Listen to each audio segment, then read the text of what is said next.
Hi, everyone, and welcome to 7 ways to add more subscribers to your email list.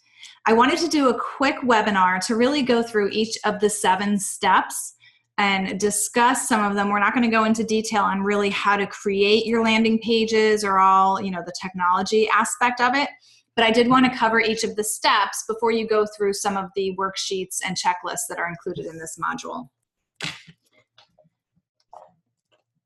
So if you are neglecting your list or you haven't started building a list yet, you're most likely making one of the most common mistakes. And that could be that you maybe think that it's not time to build your list because you don't have your products and services ready, or maybe you don't have that free offer that you wanted to provide. Or maybe you think that you're not important enough to attract a lot of subscribers, or you're just plain afraid to start. And one thing that you need to know right from the start is that if you see someone maybe on Facebook with a really large following or somebody that has a really large list, they are no better than you. They're no more important than you. They're no more charismatic than you. Basically, they have just taken action and have probably been at it much longer than you realize. I can't emphasize it enough. Through my own experience, I have actually learned the lesson that the time you start building your list is now. It's not a week before you want to launch a package or a program, and it's not after you gain that visibility that you're looking for. In fact, you're not going to start gaining that visibility until you start paying serious attention to list building.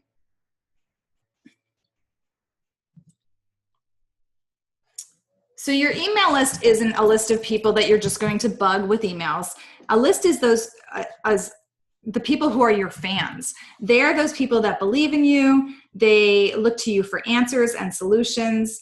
They're repeat buyers who are already committed to you.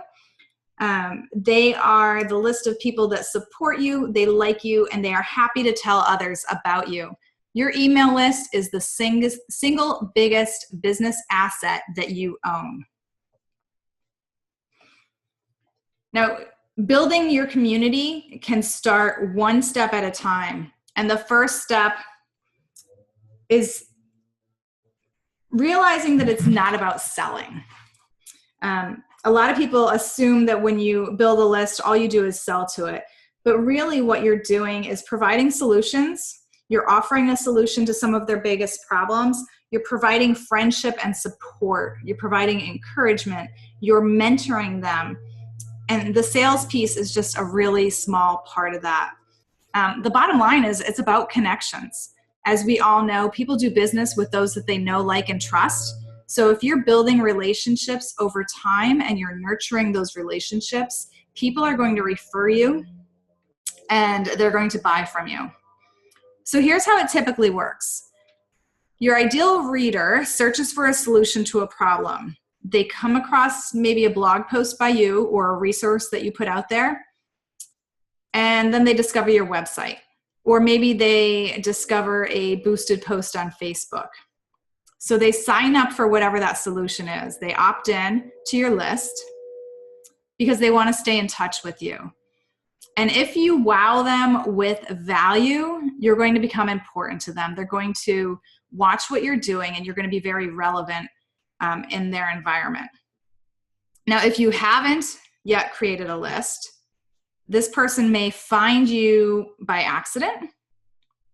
They may, find that blog post and find it valuable, but they have no way to stay in touch with you. And over time, they're just going to forget about you, that you're going to get lost in all the other emails that are coming out because they're not going to have that continual touch and that continual nurture from you. Make sure that every place that your ideal client may encounter you includes a reason to join your list. So there's a call to action, and we'll cover that a little more as we go on. So building your community isn't about sending them to your offer. So don't think that you have to have a paid product first. Most of the time, your clients or your subscribers are going to find you because of possibly an image quote that you provided that inspired her. It may be a tip that you sent out on Facebook or Twitter.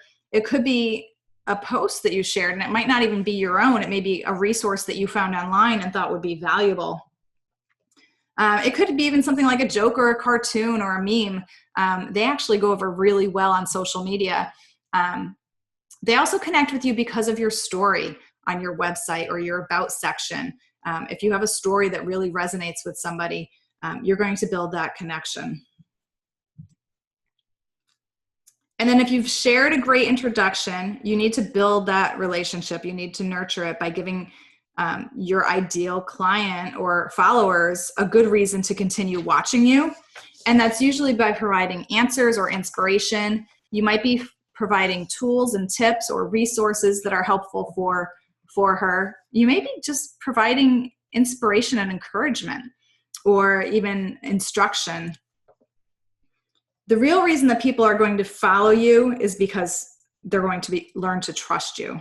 So if you build a successful active email list, you need to connect with them and you need to provide more value and help than you do selling. So to be memorable and to be that person that your ideal client turns to first when they have a challenge or they need help, in order to do that, you need to communicate with them. You need to listen. You need to respond to them. And part of it, especially in the social media world, is entertaining them. But above all, you really need to deliver. And that means, not only delivering value, but delivering on promises. If you tell somebody that you're going to send them something, then you need to do that. If you promise to follow up with them, you need to, create a process, schedule it on your calendar, whatever you need to do to make sure that you follow through on whatever you agree to. And you don't just need to be the person to know. It's really important to provide yourself as a resource and consider connecting with those that your ideal audience will also need to know. So don't just think in terms of making connections with those that you want to serve, but connect up as well as down. Follow those people that are above you, that are influencers, and that may be of a resource to your audience as well. It's a great way to start building those relationships, and it's a great way to build JV and affiliate partnerships down the road. Step 2 in the process is those basic set and forget it strategies.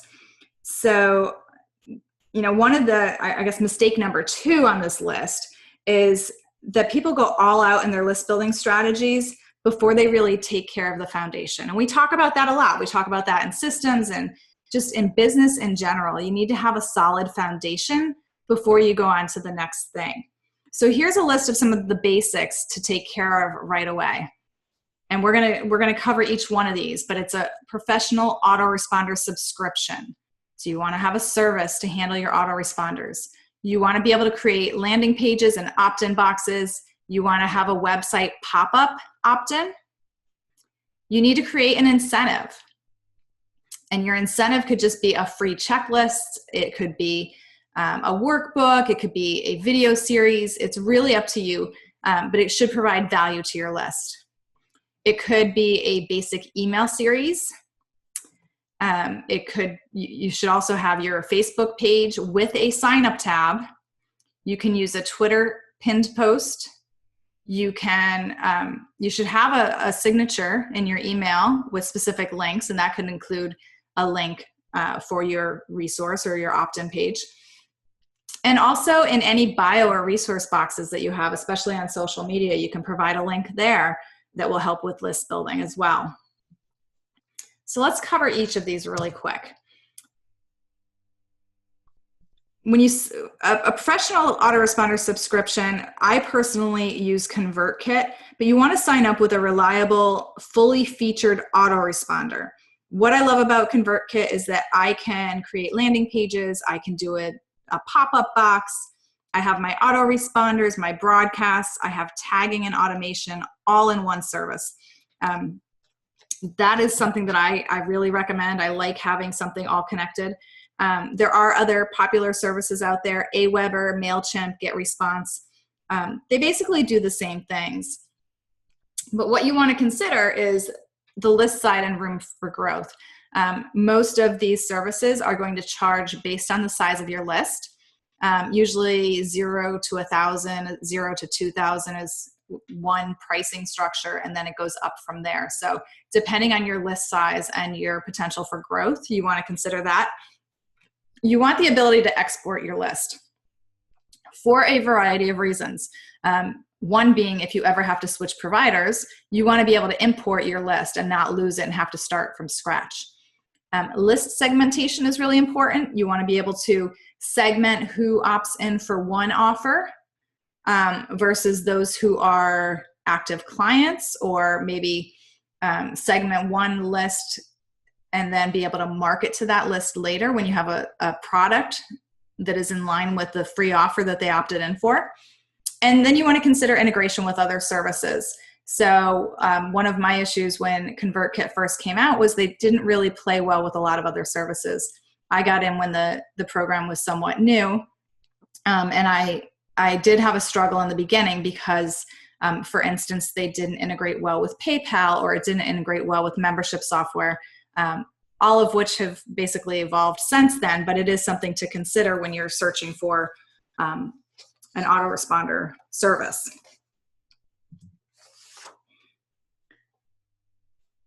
Many people make the mistake of putting their opt-in box just on their sidebar of their blog, or maybe just having a form on their homepage. But basically, you want to create a landing page for your offer. So that could be something that you create with Lead Pages. It could be something that you create with ConvertKit, or you just create your own page on your website. Basically, you also want to have your own URL for your opt-in. So it's great to have it on your website, but if you are marketing in another area, you want to be able to use that link and take them directly to the opt-in page for your offer. I did mention the sidebar opt-in. You can definitely have that as well. But in addition to the sidebar, you want to have the landing page, and you want to have a website pop-up. And pop-ups can be time-based, or they can be based on an action. So you have a lot of different options in customizing those. I have mine set that if you have already been to my website or already opted into the list, basically it tracks those individuals and they will not see the same pop-up box again. So there's some options to think about. And then the other thing is your sign-up incentive. You really want to have a powerful and useful incentive that's going to entice them to opt in. So it could be, one of mine, I have several, but one of mine is overcoming the 3 most common causes of overwhelm. So my opt-in page might talk a little bit about being overwhelmed and how, email, calendar, and ego are 3 of the top sources of overwhelm in business. So if somebody's really overwhelmed and they see that, they're going to want to opt in and get the workbook that goes along with that. The next piece of this puzzle is your email series for those who sign up. And there's a lot of different thoughts on this and how many emails should go out and how often. But basically what you want to have here is a thank you email for signing up, letting them know how to get the download. So it may be a quick email that says, your email or your workbook will be delivered in the next email. Usually that's on the confirmation email. So to use my ConvertKit as an example, somebody opts in, they need to confirm their opt-in, which is very common. And in that, once they confirm, they can either be redirected to the download page, but I also have them receive it in an email, just in case they click off the page. Another email would be an email asking them if they had a chance to download it yet. It's sort of a little subtle nudge to remind them. And then 5 emails containing helpful things that may interest them. So it could be a survey, it could be tips, it could be a link to another post or somebody else's post that they may find helpful. It may be some news that's relevant. It could be your personal story, which is a great piece to put in that initial series, especially in an indoctrination email, to tell them a little bit about you so they get to know more about you. You can also offer another free resource that sort of builds on that first offer that they received. So creating your email series doesn't have to be really complicated. You could simply create a Word document or a Google Doc or whatever with a series of emails that build on each other.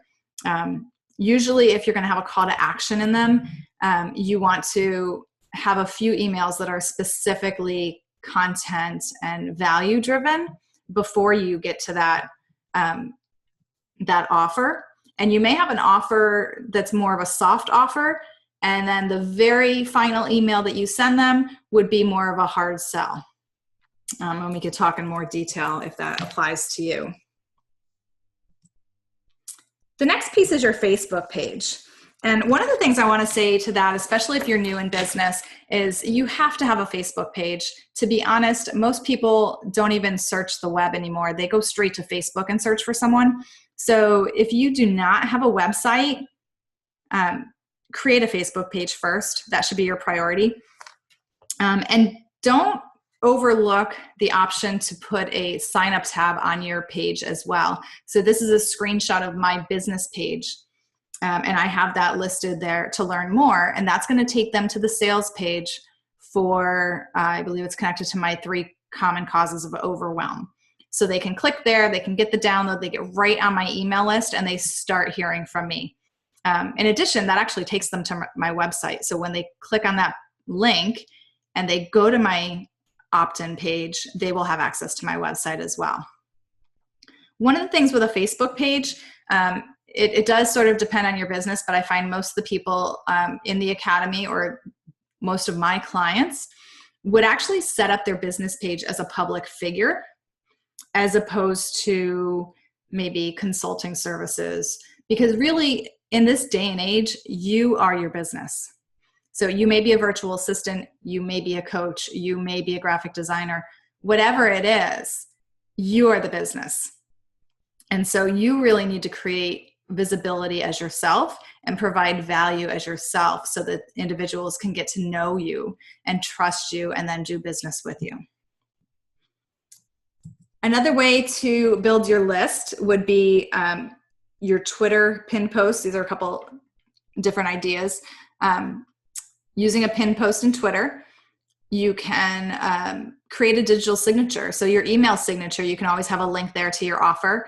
Any bio on social media or any other accounts, you want to consider that. A lot of people overlook Instagram.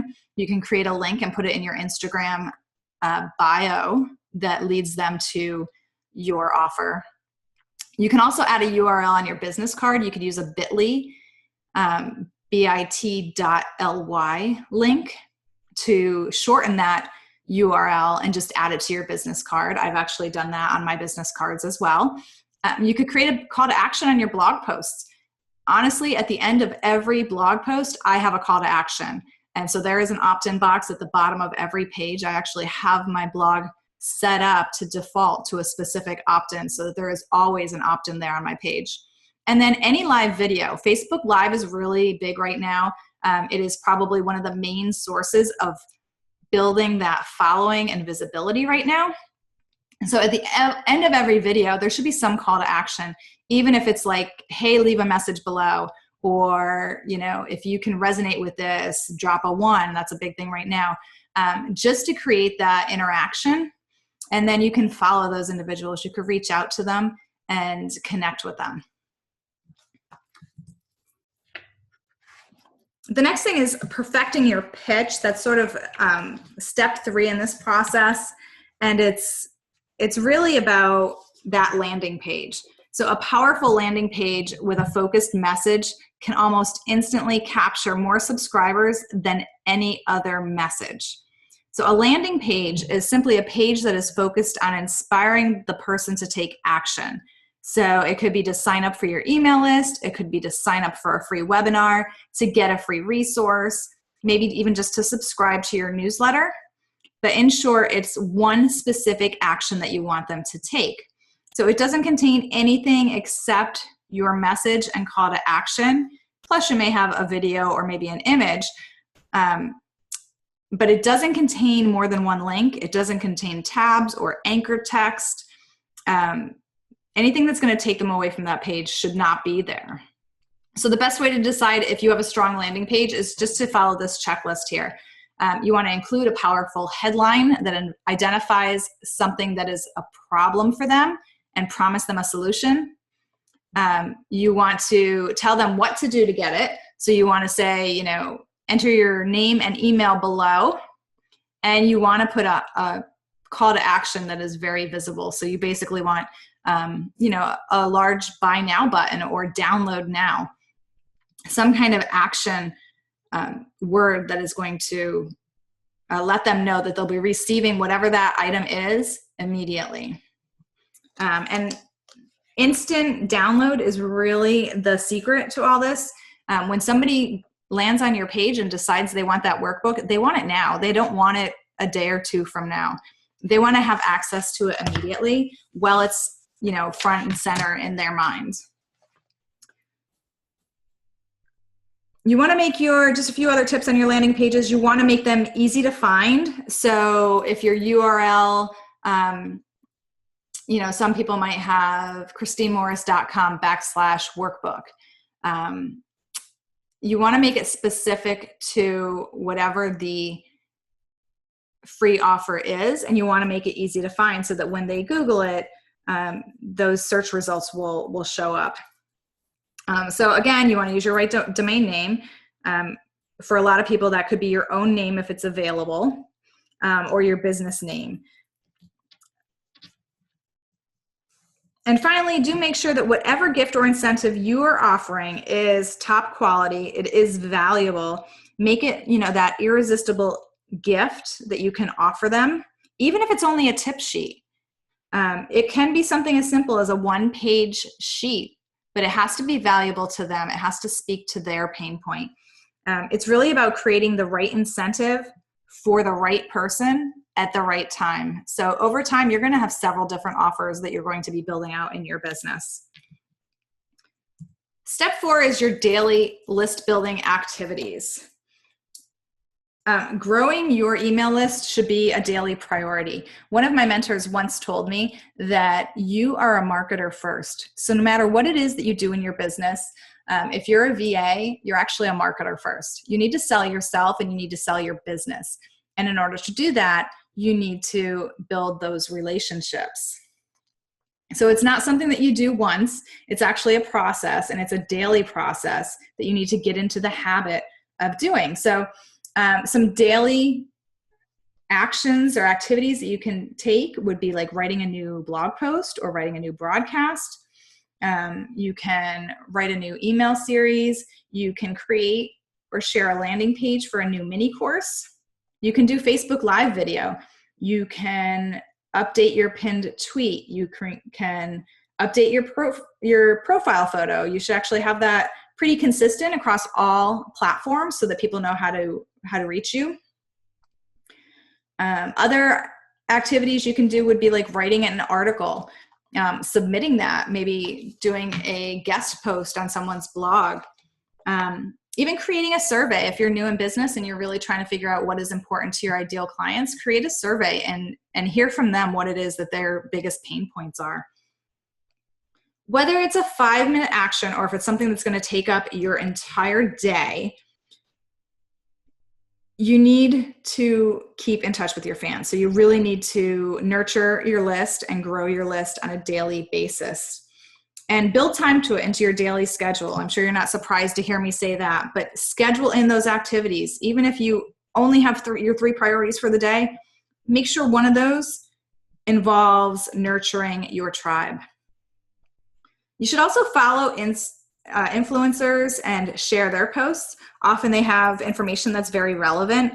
You can also take their surveys and interact with them on Facebook, respond to their posts, respond on Twitter. Just connect with them. Take time to nurture those relationships as well, because they're going to get to know you and they're going to see the value that you provide. That way you can be available for interviews. You can be available for JV opportunities. Really you want to be on their radar. You want to get to know them. You want to be known by them. And you want to provide them as a resource. So in addition to following your influencers, you just want to look for news and resources, even training and conference opportunities that may be relevant to your audience. And most important, but probably very difficult for a lot of us, is really sharing yourself and putting yourself out there in ways that resonate with other people. If you feel like you're playing really safe, then you're probably not putting yourself out there enough. And over time, it will get easier, but you need to take the steps each day to reach out to people, to do a Facebook Live, to write a blog post, and really be vulnerable and put yourself out there and share whatever it is you have to offer in your business. Step 5 is an affiliate program. Even if you have no intentions of running a huge affiliate program, I thought it was important to mention this. You can sell your products on networks like ClickBank or eJunkie, which manage the affiliates for you. But you can also create your own referral program if you're providing services. I actually do that for my VIP clients. I provide a referral fee to those who send somebody my way. And it's just something that I manage on a one-on-one basis through PayPal, just to send the payments that way. And it's also nice to do little things like, send a card and make sure you acknowledge and reward those referrals so that they keep coming. JV partners, again, if you're just starting, it may not feel relevant to you, but JV partners provide a powerful way to make use of somebody else's list to help you grow your own. Unfortunately, there usually is a size limit. So usually when somebody wants a true JV partner, they want somebody with a list of about 5,000 contacts. But don't let that discourage you. You can start off by just asking people who are a step ahead of you or who have similar list size to you to allow you to maybe be interviewed for their audience. And then you could provide your opt-in. And that's how you grow your list. And you can always do giveaways if there is a conference or even a local event that may be relevant to your audience. You could do a giveaway or offer to speak to them. So I actually consider that a bit of a JV partnership because you can always work together. You can always build on that relationship and invite them to speak to your audience and share their information. And then step 7 is really putting it all together. So the last step is about finding that perfect list building mix of strategies. And you really do need to use more than one strategy. And sometimes you just have to play with them and figure out what strategy works best for your audience. But most important, there are basically the essentials, and then there's those add-in mix and match strategies. The essentials are really those daily list building activities. They're the set and forget it basics, such as your landing pages and your autoresponders. They're the emails, maybe a newsletter that you send out, and then it's having that high value gift that your audience really needs. It's providing a solution to their problems. Those mix and match strategies that you'll add in: Facebook Live, YouTube videos, presentations, maybe a JV swap or a guest interview. You can have a Facebook group where you build an audience that way and offer a community of support. Whatever mix you choose, just remember to actively do at least one thing every single day to grow your list. And make it something that feels fun for you. If it's something that's too difficult or if it's something that's just draining, then it's probably not the right solution for you. But I also caution at the same time to give it some time to sink in. Sometimes when we learn new things, it's going to take a little while to feel comfortable with it. And you're going to grow as you move forward. So what you've learned in this webinar today can really save you months of wasted time. For some of us, it could be years of wasted time to help you tackle your list building. And there's really nothing like seeing those subscribers start coming in, signing up for your offers, and interacting with you. So start today, create that list, and take the steps to nurture it each and every day. If you have any questions, or if there's a piece of this that maybe you don't understand or maybe you don't have set up yet, please reach out to me. You can contact me obviously through the Facebook group, or you could just send me a message on Facebook Messenger or even email, and we can always connect by phone and talk through the specific step to help you get your list building strategies in order.